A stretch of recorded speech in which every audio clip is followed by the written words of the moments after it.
Should I say welcome back? Don't do that. Are you filming? Hi everybody, I'm Kyle. I'm part of Flippin' San Diego, and me and my wife, she's behind the camera. Always gotta remember her. Now, today we're doing something a little bit different. We do a lot of painting with some of these refurbish and upcycle projects. This is the Graco Truecoat 360 DS. Now, the reason I went with this, there's a couple of different reasons here.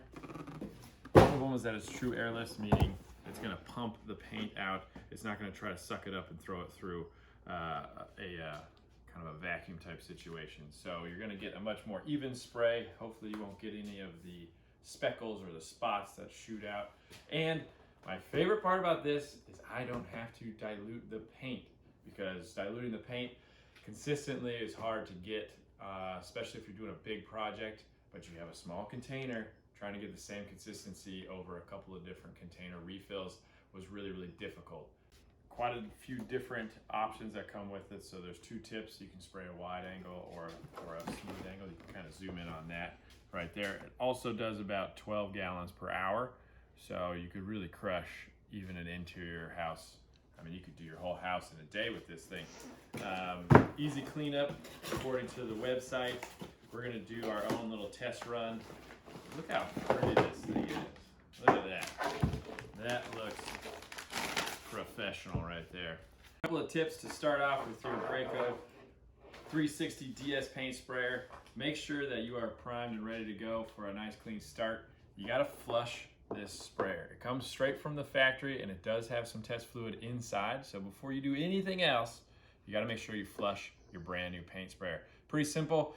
All you gotta do is take your flex cup liner, put it inside the reservoir holder. You're gonna go ahead and tighten the cap. Now there's a handy little indicator here that they have already established. This arrow needs to be lined up with the darkest part of that little sticker right there. That's important for later when you mount this to your sprayer, because it's gonna line up perfectly. Otherwise, you might have a loose seal, meaning air can get inside, and then your airless paint sprayer becomes useless. You're gonna be sucking air, and so you're not gonna get that vacuum seal. Next step to get a nice clean, don't do that. I'm just gonna put a little bit of water in there. Easy peasy. This is now a waterproof machine. Try not to spill everywhere. It wasn't ready for that nozzle. You're just gonna lock it in. It lines up, a little rotation. There it is, it's good to go.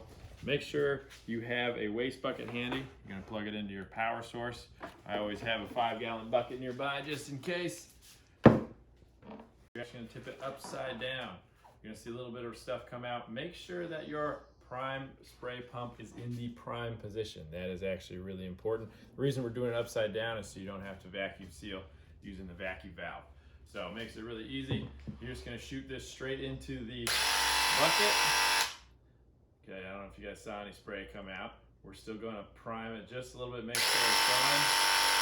Get that nice and primed, perfect. Should be enough. We're gonna switch to spray. There you go.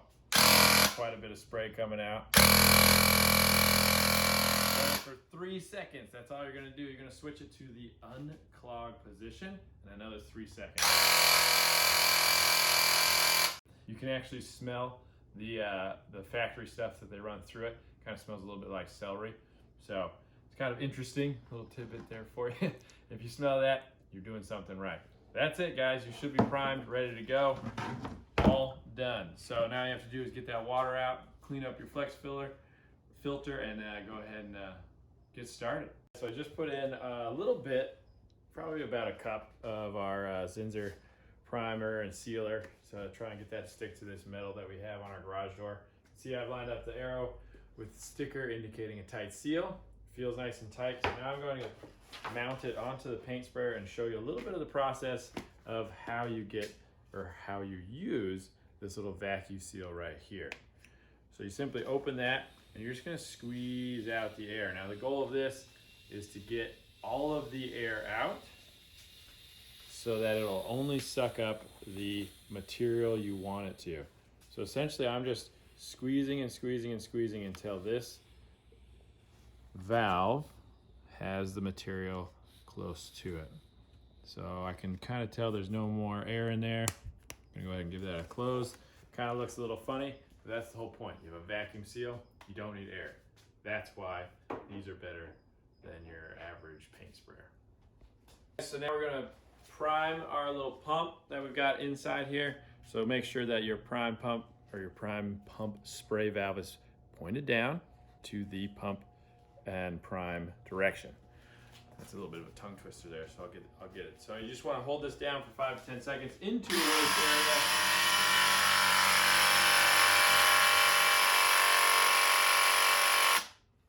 Now the one thing you can do, because during that process, switch it to spray, check the vacuum seal, give it a little squeeze, make sure you didn't get any more air in there during that process of priming the pump. Nice and easy. Now we're gonna go ahead and spray. We're gonna see how this goes. I am gonna do a test into the bucket just to make sure. I've got my power source on. Looks like we've got paint, so let's check this out, you guys. See just how fast we can paint this thing.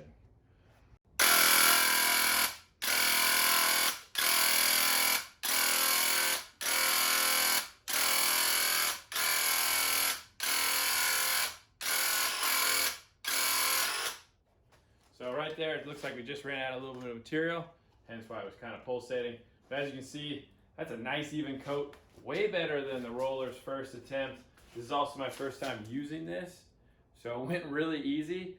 So for you DIYers out there, this is great.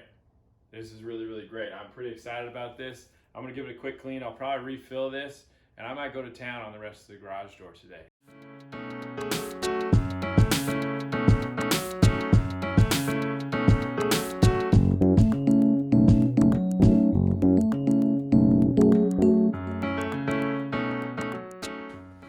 A completely done garage door with one 32-ounce canister of that paint.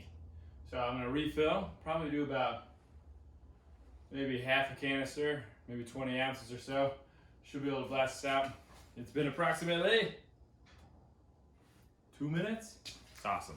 If you value your time, which one of the biggest mistakes every starting DIYer can do is not value their time as much as they would in any other job. You get paid by the hour at most jobs, or you have a salary that's broken down per hour. You get paid a very good salary for that. Do that for yourself. Make an investment in your time. That is what this is. So even though the price tag is higher, about $170, $175 for this, it's gonna be a lot cheaper in the long run for your time, and you're not gonna be wasting a bunch of rollers, paintbrushes, and all of that stuff. So now that we're all done, which took literally less than 5 minutes for the whole door, huge improvement on speed. We're going to clean this. Show you how to clean it real quick. First thing you do, go from spray, switch it to pump prime. That'll relieve any pressure that's still inside here. You'll probably hear a little bit of air hiss out.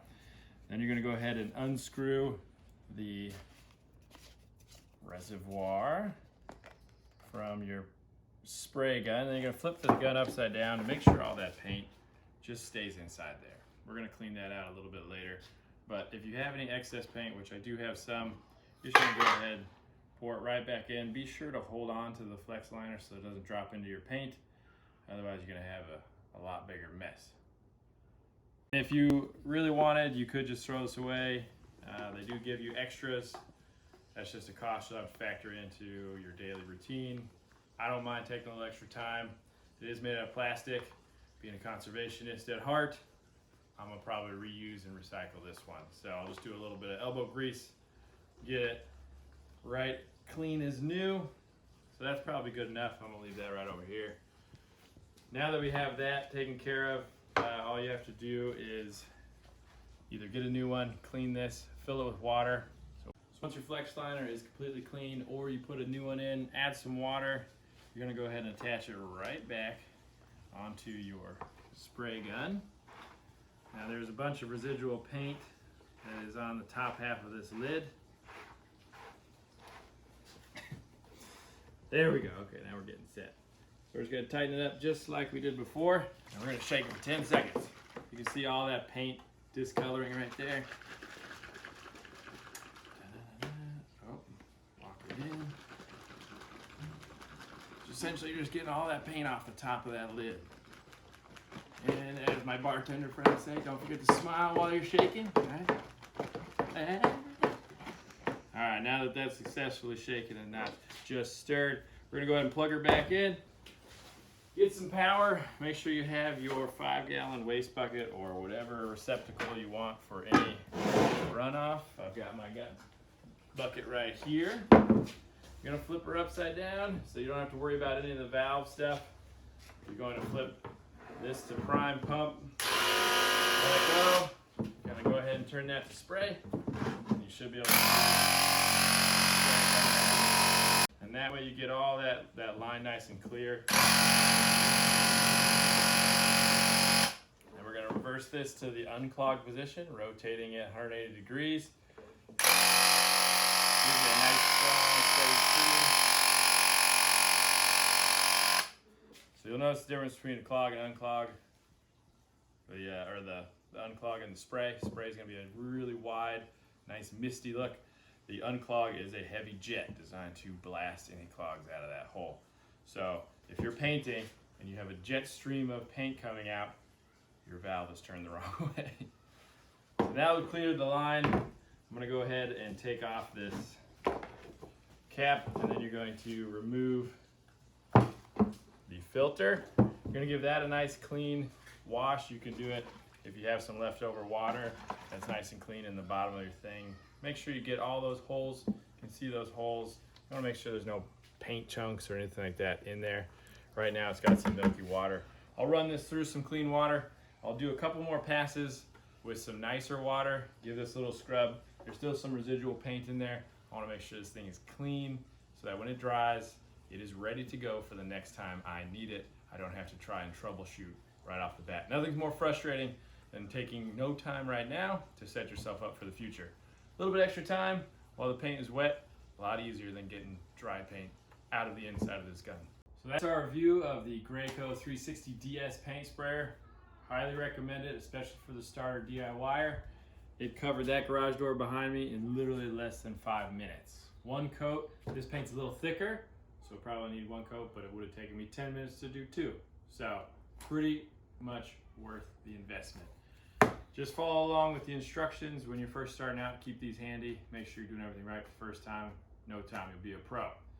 Thanks for watching our YouTube channel. This is Kyle and Courtney from Flippin' San Diego. Be sure to check us out, like us, subscribe, and if you want to see some more content, you'll find us on Instagram under Flippin' San Diego as well. Thanks, everybody.